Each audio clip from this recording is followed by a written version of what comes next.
watching the main battle tanks leaving the battlefield, leaving the arena, so that we can get it cleared out for the Gulf War tanks to come in.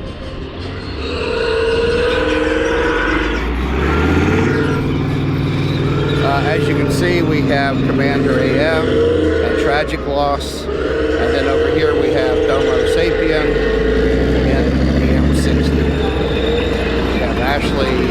Ashley's normally the driver. I'm not sure who's driving it. Her husband's also a driver. Alright. You also, if you look at the last road wheel on this side, you'll see that it's not on the ground, and that's because the torsion bar is broken. So this year they will be replacing that torsion bar, and I've been asking for some video recording when they do that repair so that we can watch what it takes to do a torsion bar replacement. It's a simple thing, but it takes a lot of strong equipment and things done exactly right. We started with some of the heavier tanks.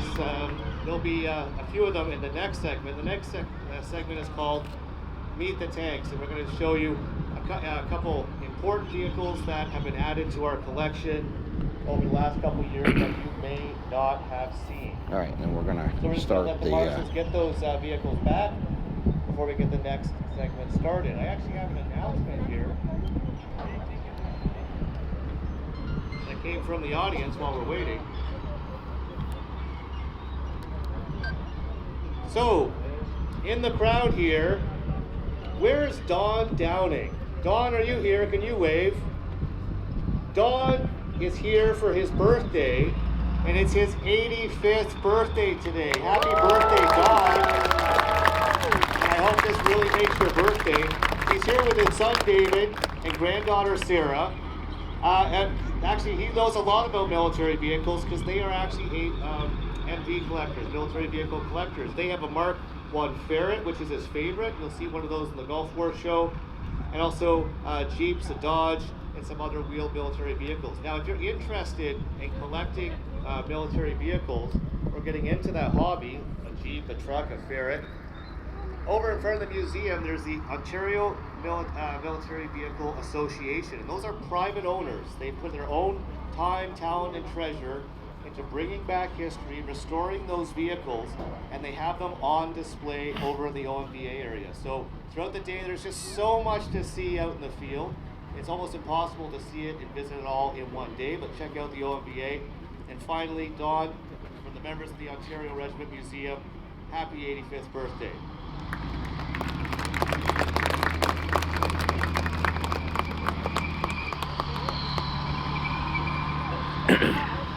While we're waiting for the next segment, I will also give a couple more thank yous. Something like this doesn't happen overnight. We planned this for over a year, months and months of intense planning, and weeks of hard work by the volunteers to turn a museum into this basic military camp that you guys are going to enjoy this weekend. Now, we're talking about the reenactments, and we get a lot of help from professionals. Now, as Al Duffy was saying, the weapons, this comes from a company called MAG, or Movie Armaments Group, out of Toronto, and they are professionals for historical weaponry. If you've seen a Canadian production, either police, military, etc., those weapons you see in the movies, they're all real weapons. And MAG comes out here every year to support the museum and Aquino Tank Weekend to make it as realistic as possible. So these are real weapons. Now, obviously, we have to pay for the ammo, and it's very expensive, but they are donating their time, and they've donated their weapons so that you can have this experience today. So can we hear it for the friends at MAG in Toronto? There's also some other surprises in the field to add that realism. When something fires, there's cause and effect. So there'll be pyrotechnics, there'll be explosions. You'll actually feel that mortars are dropping on the ground, or a tank is taking a hit. And that's all movie special effects. And we also have our friends from another movie company that professionally does this for television and movies out of Toronto. And their company is called Max FX. And I can tell you, you've probably experienced many of their explosions on the small screen. but you're going to experience them today as if you're in the movie. So let's hear it from Max Effects for making that donation to the museum. Absolutely incredible. To see a tank drive around is incredible, and that's one thing, but to experience a battle, like I said, the ground will shake, and you'll feel the concussion of the guns. That's something extra special. Hey, Just stand by. I'm going to check with the marshal, and we'll get the next segment. Hello, Ava. We're back for the Gulf War. Hopefully the batteries won't die before this thing ends. I was trying to delay start to make sure I could get the whole thing shot. So hopefully with the lull in the action, they're ready to start the Gulf War encounter.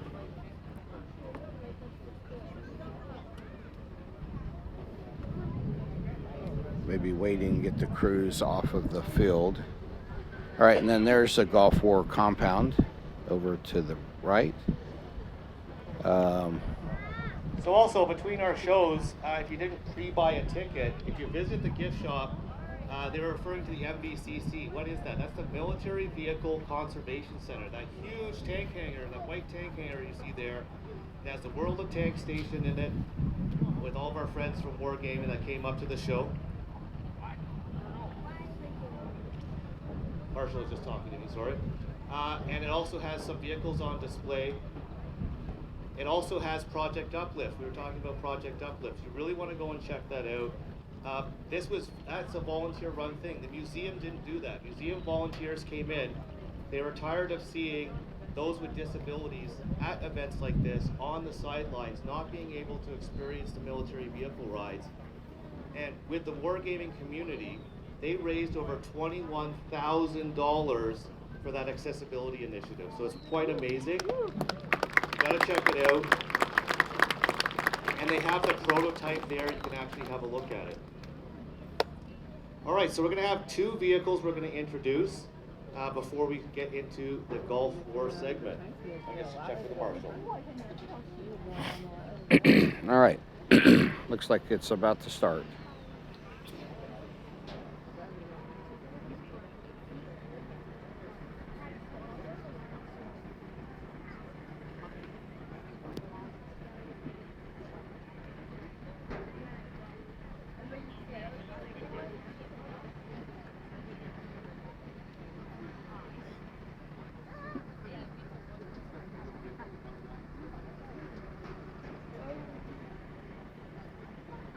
Okay, these two very special vehicles are Yeah, it's a beautiful day. They're both British vehicles. You're going to see a lot of Canadian, American, British, and then some odd vehicles such as Soviet era vehicles in today's show.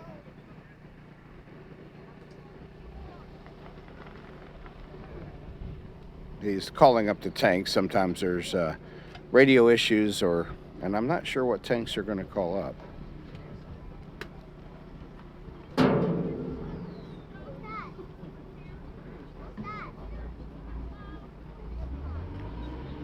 Oh, okay, here comes the... And here comes a very special tank and a very special crew that Museum President Alan Duffy is going to talk to you guys about. Let's have them do a lap of the field first. I really hope my batteries last.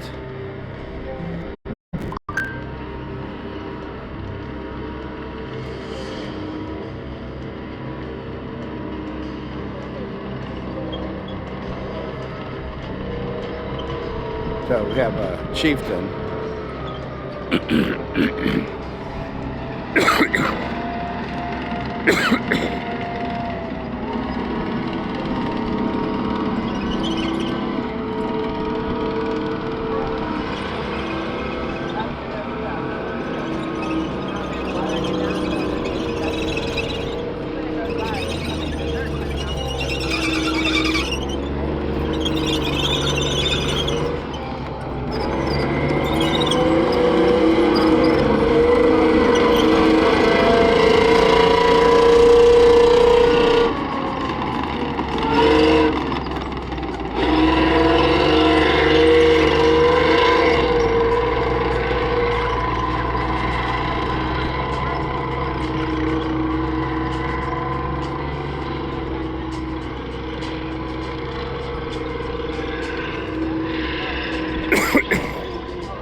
And the Chieftain broke down. Not the most reliable vehicle.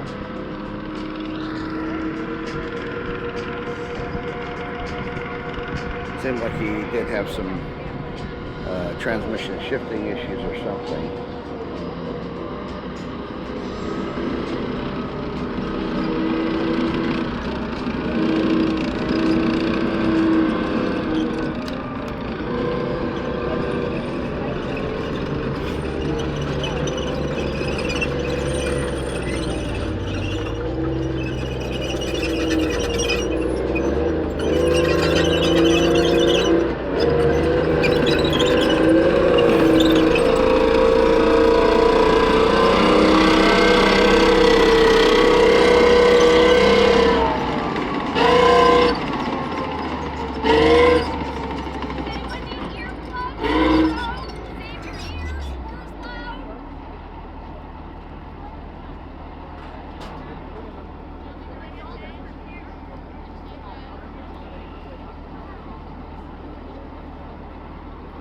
Hello? I know what you're thinking.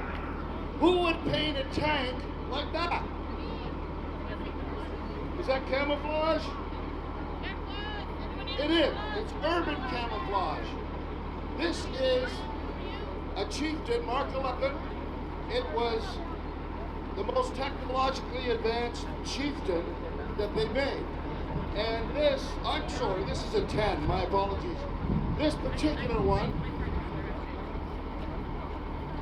they shut down. Dare we shut this down?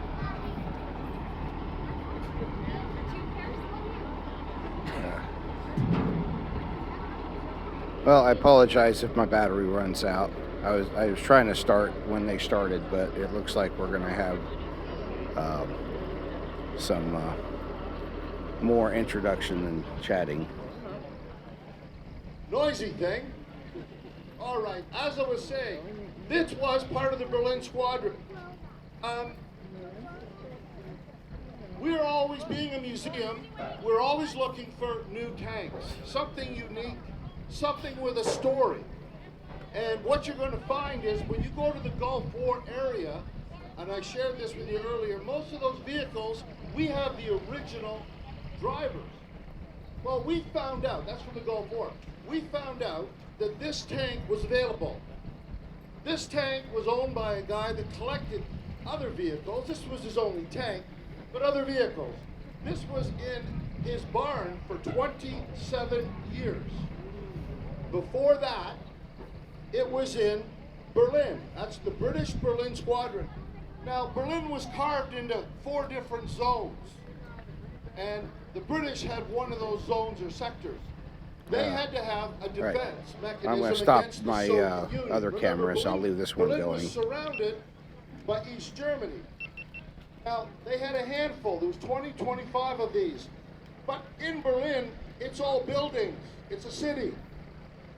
So you don't need to camouflage so that it blends in with the grass or the bushes or the trees, because mainly there's buildings. So this configuration, very unique paint configuration, became a standard thing. It's been copied by many other countries when you go into a city or urban type of environment. And when we found out about this, the vehicles come with a VRN number. It's the number on the back right-hand kind of muffler or fender out there. So we did some research. We found out the unit, and it was with the 14th, 20th King's Hussars. That's their flag up there. You see the blue on the top, it's got the hawk and the eagle, the killing bird, whatever that is, on that flag, along with the British flag. So we did some research, and we found out from that number, you talk to the veterans, who were the crew? Who crewed that vehicle in Berlin? Well, it takes a crew of 4. We found out that one of the crew members had passed away. That was 30 years ago. They left Berlin. We found out another one, no one had heard from him for a long time. And then we found these 2 gentlemen, Bob Scott and Matthew Meany. These guys are the original crew members from this vehicle in Berlin 30 years ago.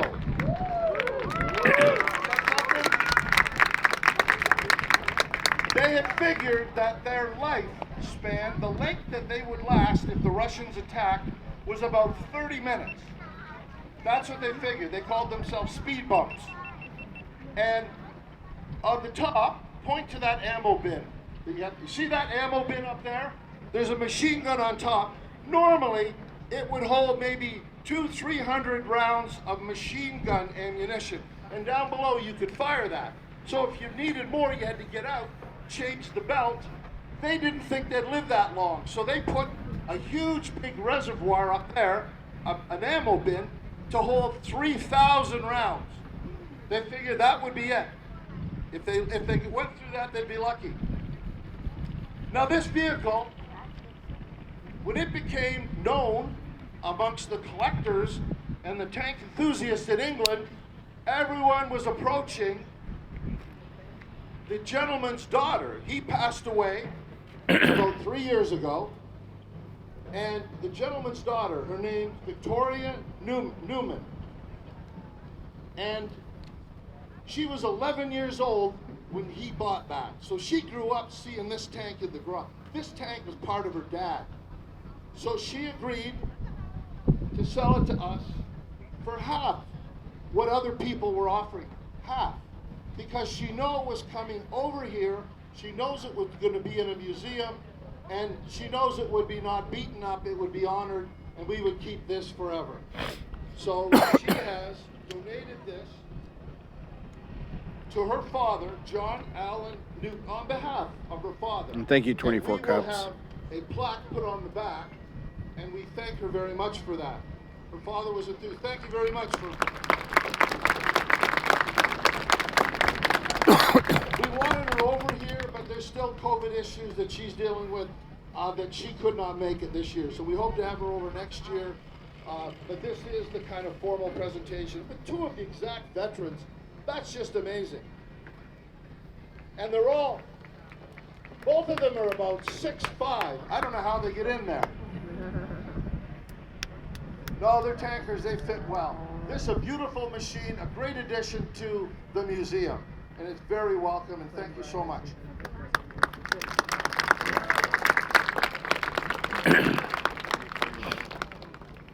Actually, Al, isn't there something really special going on in Canada, the UK, and the Commonwealth this weekend? Isn't it Her Royal Highness the Queen Elizabeth's Platinum Jubilee this weekend also? Oh, yeah. Well, we have a big British tank here. We have, and you know, Her Royal Highness Queen Elizabeth is also the Commander-in-Chief of both the British and the Canadian Armed Forces. So, to honor the Platinum Jubilee of Her Royal Highness, can we please stand for God Save the Queen while we have this beautiful British tank here? Long may she reign!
God save the Queen, and long may she reign.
Sorry.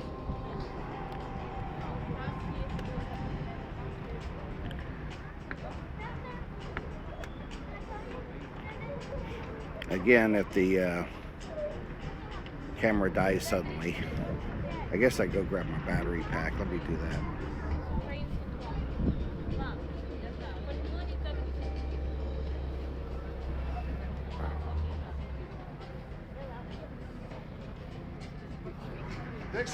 This next tank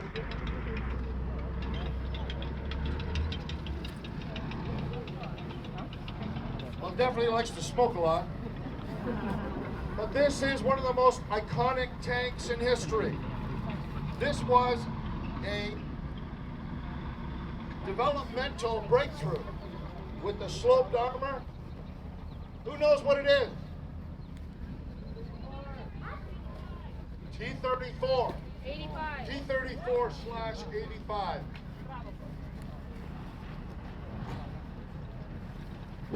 This was the most mass-produced tank in the world until the Russians come out with the T-54-55.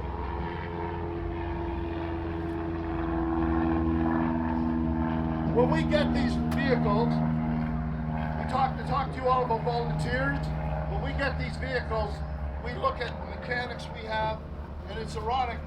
The gentleman that's the key mechanic on the T-34 and our Russian T-54 is a Romanian mechanic. He trained on those when he was a kid.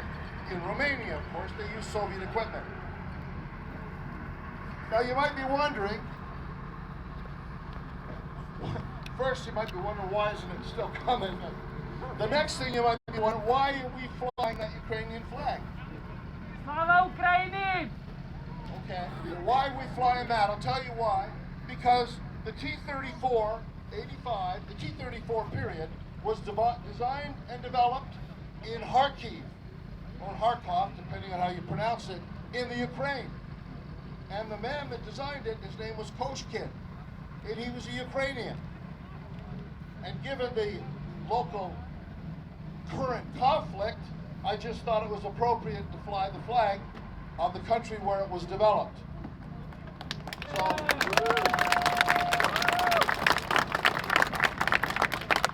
we all hope and pray that this conflict is over very soon.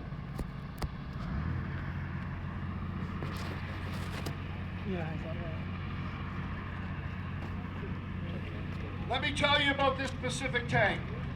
It's a T-34-85. 85, the turret and the gun, they're both larger than the original T-34. It had a very small turret and it had a 75 millimeter. This is an 85 millimeter, and this could take out an entire tank if they hit it right. So we're looking at that vehicle, and when we got it, it had battle damage. We love to do research into vehicles. We love to try to find out where were they, what battles were they involved in, and up until, I would say, last September, I would have told you, based on what I could surmise, that was built in 1945, and that turret was put on after there's a number, it's been hit and repaired on the right side, the side that you're looking at, below the turret. There's all kinds of massive fracture cracks, and it's been welded and repaired. Very crude, but the name of the game, in World War II, the Soviets made this tank not to be pretty. They made it for lots of numbers. We made Sherman tanks. We made them kind of crude, but not this kind of crude. The way they did it, the cast, it was very, very unique and very interesting. So what we found out, that in fact, this tank, based on the serial number, was built in July of 1945. That was built in July of 1945. Now you figure, how could that be? Well, the war was over. But Stalin, the Soviet Union, had an agreement with the Allies that as soon as Germany was defeated, then Russia would attack the Japanese through Manchuria. So it's a huge Manchurian campaign. This vehicle, we've got the original factory invoice, or paperwork, I'll call it an invoice, where they handed it over to the Army. The plant handed it over to the Army. It was fully fueled, and it was fully armed. It went on a rail car, it went to Manchuria. It was in the Manchurian campaign, which didn't last too long, but the Russians took a lot of losses in that. The Soviets did. And as a result, this one was damaged, and it was repaired. Now go ahead, let me go ahead now 30 years. In Bosnia, the Canadian peacekeepers were in Bosnia. So were the British. There was a small British unit that was attacked by some Bosnians, and they had these. They actually had that one, and several more. That one was captured by the British in the 1990s, and it was shipped over. There was 6 of them sent over to the south of England. So this is the one that came from Bosnia, that came from the Manchurian campaign. I have no idea who the crew was, but you can imagine the history that we can find out about that. That's pretty cool. So Al, you know how it is with historic military vehicles. There's going to be a slight delay on that T-34, but they're going to send out something really interesting that no one's ever seen here at the museum, the BV-202. See that vehicle in front of the T-34? You look at it and say, what the heck is that? Is it a boat? Is it a snowmobile?